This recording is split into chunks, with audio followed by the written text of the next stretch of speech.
Hi, everyone. Welcome back. Hi, thank you so much for having me. I'm so excited to be here. Yay. I'm happy you are here. I'm happy to talk with you and see what's been going on with you. So, what have you been up to since high school? I mean, a lot and not much at the same time, right? I've been married and divorced twice. I have two kids. I have three dogs. And at this stage of my life, I live in a travel trailer in my parents' backyard and I help take care of my aging mother. So Okay. yeah, it's a roller coaster, and then I write when I can because that's definitely the dream, the passion, the goal. Um, Mhm. Homeschool my boys, which most days I love. Yay. I got to cheer for Um, you on that because I do it. I've been doing it since my daughter was 5. She's 11 now. Isn't it the best? it has its moments where Yeah. it is right, like when things come together and they click, and you're just like, this is why I chose this route. And then there are some days where I'm just like, I would love to take a 10-minute nap right now, but that's not an option. Yeah, exactly. Sometimes during the day, I'll be like, okay, it's time to go. It's quiet time now. We're going to turn everything off, put some soft music on, turn off the lights, and we have quiet time. I would Sometimes, love to try that. Yeah. yes, it's most of the time she'll chill and she won't nap though. She just won't, but she'll chill and have quiet time. But yeah, sometimes you definitely need those moments where you need just to breathe. Yeah, mothering is a very giving energy, and it's sometimes you need that time to be like, okay, I gotta refill my cup so that I can take care of your cups. Absolutely, yes. Well, you are on the Sunnyslope podcast today, and I want to talk about high school. Do you have any fond memories, any traditions that you remember? So I think my favorite memory of high school and tradition was probably painting the Sunnyslope S. I mean, even though it Mm, was so hot when we did it, and yeah. I mean, I didn't even lug buckets, right? Like I just walked up there, and it was just such a fun experience, all the entire class to do something together. I think that was one of my favorite memories. Oh, I love that. Yeah, I never did it, but my senior year, I was only like there half the day, and then I was working the rest of the time. But I just remember y'all doing that. And I'm like, part of me wanted to do it, but I'm like, I gotta go to work. But yeah, a lot of people have said that it's painting the Sunny Slope as. I remember it being on fire too. I think y'all would set it on Yes. fire. Oh yes, yeah, I remember that. I think yes, I was it homecoming or something, or Yes, I think I so. don't remember because I remember I feel like Kate and I hiked up there to see what was going. I can't remember if that was the same event or not, but I remember going up there while people were lighting candles or something, and it was super fun too. No, yes, I remember. Those commute like those times when we were kids. I'm going to say that we were kids. We were kids back then, and it seemed like a lot of things were crazy, hectic, and it was in its way. But now, being our age now, I'm like, what in the heck? Yeah, I couldn't imagine going to school like we did back then. I No, couldn't. I just the stressors and the the times were just really different, they right? were And the for sure. priorities of what I was focused on was so different. I look back at that 18-year-old girl, and I'm just like, I Yes. want to give you a freaking hug. Yes. Well, that's Yeah. what I want to ask you. Like, what kind of person do you remember him being back in high school? Like, how would you describe yourself back then? Oh, I mean, to be totally transparent, I was super wounded. Mm-hmm. And I had such poor self-esteem. I had self-low, self-worth. I remember my mom dropping me off every day to go to high school and telling myself this mantra as I would walk to the band room, doesn't matter what's on the outside, it matters what's on the inside. I I literally just want to give her a hug, that girl who just You know, had, she was saying that. Like, it's yeah, possible. that's really I mean, I struggled. I never felt like I belonged. I always felt like an outsider, and there were really great moments in high school where I had beautiful camaraderie in the band with those people, and my freshman year of band was just so memorable to me. Like it Um, just out as this just like really iconic experience. And it was never the same after Mr. Montgomery left. And so like that was always hard. But like and you know, there were really great teachers there. Like I remember Mr. Fenton was just a mhm. wonderful human being. Like I really like enjoyed his classes. Like I like talking to him. But like I would honestly say on the whole, like I just feel like my high school self like needed a hug. Like needed to be like, Yeah. maybe okay, girl. This isn't the end. I promise. Yes, absolutely, for sure. Well, you mentioned Mr. Fenton. Were there any other teachers that were impactful to you, or maybe any like classes? What would you say? Maybe No, no. no, I think Fenton was it. And like it's Yeah. funny though, I have memories of like not not great of Mhm. teachers, you know, like so I don't feel like that's what the focus should be on. But Mr. Fenton was taught me math and was like I wish I had him for all my classes. Like definitely stuck out to me. And like Mr. Montgomery for my freshman year of band also was just like this like really like Mhm. well focused, like driven individual. Like had this dream and like produced this like gorgeous product of us all like marching and like playing together, which was so fun. That was so fun. What instrument did you play? So I played the clarinet, and Okay. then at some point, I think junior year, I picked up the trombone as well. Just because I Nice. was just tired of the clarinet. Like I was just like, there's 40 of us, they're all together. Like I want something different, and like I feel like potentially the trombonist was leaving, who's graduating. I want to say, I'm not super sure on that one, but I picked it up. It's funny though, after I left high school, I never touched it again, right? It was such a big part of my life for so long. And then I was just like, Mhm. yeah, I'm done with that part of my life. I'm done. Mm. So you said you never touched an instrument again since then? No, I think I ended up, I think my parents purchased a clarinet because I played it for like 8 years. And I want to say they actually donated it to Sunnyslope, so that to the band Oh, department. wow. Oh, wow. Yeah. Have you been to Sunnyslope at all since? So I've driven by it numerous times, and the campus is unrecognizable to me. It Like I is. couldn't get around there anymore. Like I it's yes, you're right. I went there recently, like before our reunion, because I want to touch on that too.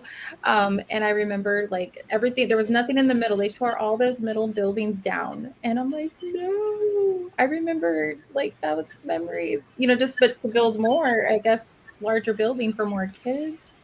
I You think know, so. There are like 3-story buildings I feel like are in there now. Like yeah, it's yeah. huge. I know, it made me sad. I was like, but it made me feel good though. It's almost like like walking when I went through the office with my sister. We were visiting April Zonker McNary, and she's a teacher there.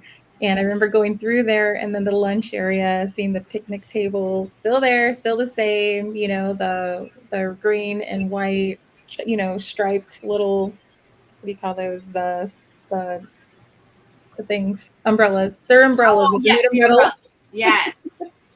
Yes, But yeah, it was really nostalgic to be there. So yeah, I mean so do you live near, you say you I drive by? do. I live like 10 minutes, 15 maybe with traffic away from it, so I don't live too far away from it at all. Oh, Back that's to my old stomping grounds in this phase of my life. yes. Yeah, it's definitely a vibe, when you drive by there. Same for me. I mean, I'm in Texas now, but like when I'm out there, I'm like, I gotta drive down Dunlap. Like at least once, just to drive past the high school. I don't know. It's just I like thinking and going back to that time, for a little bit, even if it's a little bit. But yes, so talking about Sunny Slope, you were at the reunion, the 20-year. You were at the 10 as well, right? Yes, Yes. What did you think? How I did thought it was fun. I thought it had a great vibe. I thought it was so wonderful to like reconnect with people, like people who I honestly like. It's funny. There are people I knew like in different circles who I forgot I had gone to high school with, and I was like, oh, I thought I know you from here, but actually I knew you way back here too. Like, so Yeah. that was fun. It was just fun to reconnect with everybody. I think, and it's just this like shared commonality of like spending 4 years of our lives doing something together.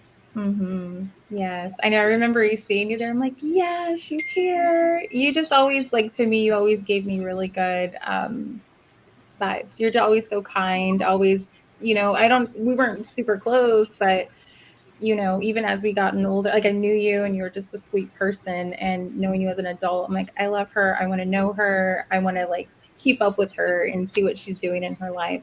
So, which gets me to, what are you doing now? Well, thank you for that. What am I doing now? It's a great question. I'm working on my second book in this new series that I'm launching. It's actually, that's probably not complete the truth. I feel like as an author, I have 6 books in my head at any given moment that have to come out at some point. And so I think I've worked on this sci-fi series in my head, and I've gone back to my book 2, my next series. I hate leaving readers hanging for the next book, and it's by the time book 2 comes out, it'll be a year, and I'm like, I really feel bad about this. This is Uh-huh. not cool. But I'm like, but it's hard. When the ideas flow, they just flow. So, Mhm. um, working on that, working with my kids, homeschooling, I guess. Yes. Um, taking care of my mom has been a big part of my life, which I didn't expect Mhm. to happen. Mhm. Right? You don't. I Yeah. I don't know. For some reason, when my grandparents aged, they just went into a home. And now with my Mhm. mom, it's a much different experience, and I'm just like, okay, this is now what's expected of me, and so being in that dynamic of also having small children, of launching a business, of being self-employed, and then taking care of an elderly parent is it's fascinating space to be in. It definitely Yeah. requires a lot of patience, which sometimes I definitely feel like I fall short Mhm. on that. But Mhm. the cool thing about the Sunnyslope area is that they do have the community center, and they've got a lot of programs that she could go to and get involved in, and so that's always a good thing for us. Yeah, for sure. So going back to you being an author, how many books have you written? 9. I have a series of 6 books. I have one standalone. I actually have 2 books that are currently in a series that I've stopped at book 1.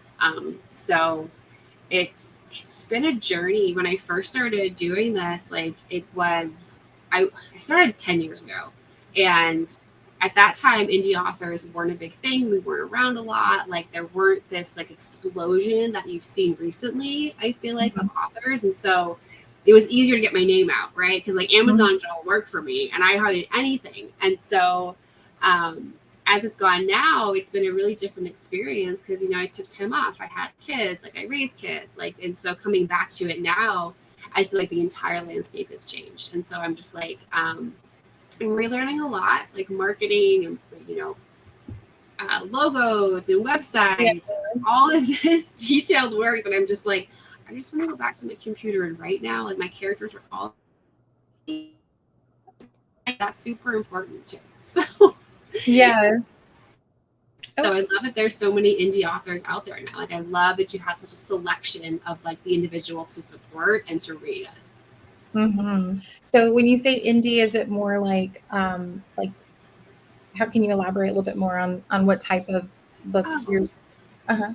yeah. And so indie is independent authors. So we aren't with publishing houses. We don't have editing groups. We don't have any of the traditional support that not normal, but the Mhm. traditional author does, right? Where you submit your manuscript and they say yes or no, and they tweak and change it and make all the decisions for you on it. An indie author is Mhm. someone who I control the process, from its birth to its delivery on Amazon or Kindle or iTunes, whatever. I have the cover, the editing, which those are really good things. I love being in control of my work, but it gets hard to get to the marketing part, because I'm just yeah, there are a lot of people that could do this better than me, but that's Mhm. where I think you get freelancers that come onto the board where they are just wonderfully talented at marketing, and so it's really cool to see how all of these little different niche isn't the right word, but these different talents can come together to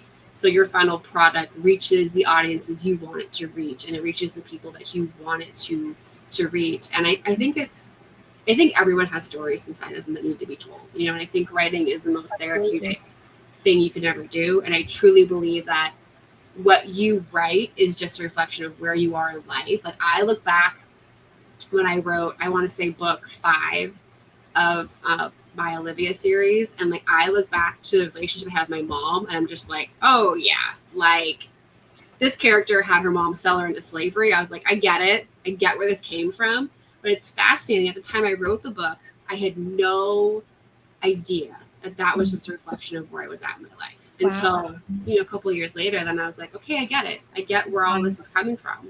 That's powerful. Like you just saying that, I'm like, oh, wow, like definitely powerful. So you said you've been doing this for 10 years. Let's go back a little bit more. Did you know you were going to be an author when you were in high school? Like, did It's, you have that? you know, writing is always reading. Like I read everything, like I all the time, constantly had a book with me, just since the time I think I was like 10 or 11. Always had a book, always had stacks from the library card. At one point, I had my library card memorized because you had to call in and you had to like dial it in to renew the books. And so writing was something that always felt like a pipe dream. It felt unattainable. It felt not real. Like my dad would always tell me, you have to find a career that pays money, right? And so I never gave writing a chance until my brother died. And then after Kevin passed in 2011, I was like, I have to write. I have to get this stuff out. This has to come forward. And I had the support of one of my really good friends who was living with me at the time. And she, you know, she helped get my website, my very first website launched. She helped me figure out so much and the completion, because I just, when you write a book, sometimes it feels like you will never ever reach the end. You will never ever tell the full story. And in some ways, you don't, right? Like I really believe that what you pick up in the ethers and you bring down into the physical can never be the same. Like the way I imagine it in my head and the way it comes through on my keyboard can never be perfectly aligned. But there's still such power in like bringing it through to the physical and producing it. And so I wrote the first book and it did well. Like it blew away my expectations of what I could ever accomplish. Right. And so I kept going with it at that point. But I guess to answer your question, that kind of got off point a little bit. It was like, I've always wanted to be a writer, but I never felt I had the confidence or the ability to do it. Gotcha. Wow. Well, let me ask you one more Sunnyslope question. So if you could, I know I'm like taking all this. You're like, so you did have that in you, and as a a teenager in high school, you told me you always had a book. You've always needed a book with you, and now as an adult, now you're a full-fledged author. You're writing, and I mean that is so beautiful. I love that. So Sunnyslope, going back there, is there a word that would describe, like one word that would describe Sunnyslope for you? You know, the first word that came to mind was difficult. And I hate to use that word because I never want to label my experiences as something negative, right? I think being in Sunnyslope offered a safe space for me when I definitely needed it. And it also provided challenges and opportunities for me to grow. Whether I could see them at the time, to make those changes in my life, no. Or to understand what was happening quite fully, no. But it was a safe place to be, and it was a good place to be. So it was. It's okay. I mean, it's difficult. I mean, I'm sure it was for like a lot of people in some ways. So with that, let's go back to Kim, in high school. So you now as an adult, what would you tell your younger self now if you were to see her? I would tell her it's going to be okay. Like all of these expectations and these demands and these things that you're supposed to do don't mean anything. That you have to get quiet and listen to your inner voice and your inner knowing, and stop making decisions to please other people, because you can never do that. That's awesome. It's true. So true. Well, with that, Is there any last words you have for the Sunnyslope alumni? I'm grateful for the experience. The good, the bad, the ugly. Like I am grateful for all of it because I wouldn't be where I'm at and who I'm at today. So I just want to say thank you. Thank you to everyone. Yay. And do you want to see, and is there anyone in particular you'd like to see on our podcast? I love stories of struggle and hardship and coming through that. I would love to hear more of people's stories of that. Like I think sometimes it's easy to paint a rosy colored picture, but I love the struggle stories. That's what I love to hear. Okay, love it. So this wasn't that bad, was it? No, Kind it was of good. It was great. I feel like I definitely got off topic a little bit because I was really like Sunnyslope, but I'm like, hello over here. Look at that. And that's the whole thing. We want people to share with us their experience in high school, but also tell us where have you been and what are you doing now? Because when you go to, like talking about reunions, we have like maybe a few hours to catch up, and you're not going to get like, where have you been? What have you been doing? And Gilbert and I wanted to do this to get that, fill the gap, basically. And I'm so glad you chose to come on here and spend this time with me and share your story. I'll have all your info about you being an author and all your books on your podcast episode once it goes live. Awesome. But thank you for joining me today and talking with me. Oh my gosh. Well, thank you for finding my story worthy enough to be shared. I am so honored by it. Everybody is worthy. Everybody has a story. And that's basically what we're trying to there's no particular group, there's no particular person. It's if you went to Sunnyslope, we want to hear from you. So I love that. I love your inclusion. Like that's yes, so powerful. I have goosebumps just when you said that. I love it. Well, thank you, Kim. And that will do it for this episode. And thank you all to our listeners. Please remember to like and subscribe, and remember to be kind and show peace and love to everybody. See ya.